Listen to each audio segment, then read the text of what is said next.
This month we're at Dora Keogh's Irish Pub and we're talking to singer-songwriter Royal Wood. These two rivers meet, they run together. The majority of this album was written in Ireland, and I certainly frequented a particular pub, so we thought this would be the ideal setting.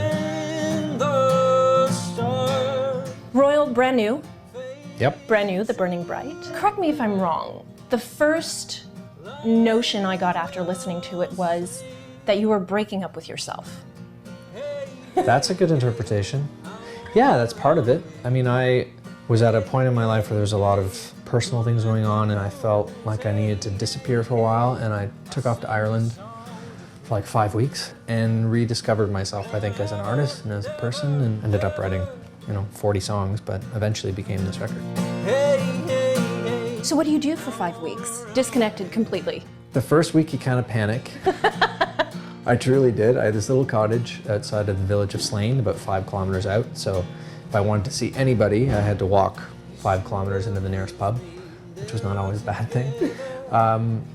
But it's solitude and it's silence. And I grew up on a farm, so I was used to the kind of quiet at night to go to sleep to, but you forget it being in the city all the time. And then I just rediscovered my books and my journal, and I went for walks, and these songs just started coming in a very personal way. Sound-wise, you're by yourself. Do you have a piano there? There's a piano, yeah. Just Guitar? piano, my guitar, a fireplace, my little kitchen. And that's it? And that's it. Kind of felt like a monk, but a monk with a piano. So did you go back to composing on the piano, or did you stick with the guitar? Even though I had the piano there, and piano was my first love, it was kind of my first kiss. I was 4 when I started piano. Guitar just seemed the thing that I wanted to write on. And I don't know if it's because I was in Ireland and so much of the evenings were spent in the pub and playing with a bunch of old Irish musicians, and we'd sit in a round, and there's no mics, there's no amps. You just all sit literally in a round, and there's a table in the middle, and pints of Guinness keep getting put down, and you just all play and share songs. And it was always on guitar or banjo or ukulele. What's the first track you wrote?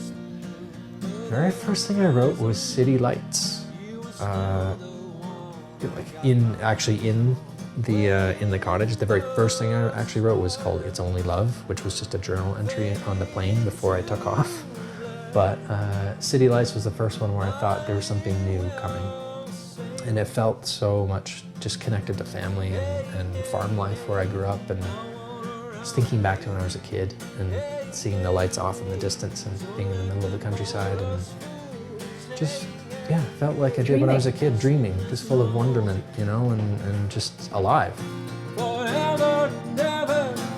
The Burning Bright is available as of March 18th. We'll catch you again next time.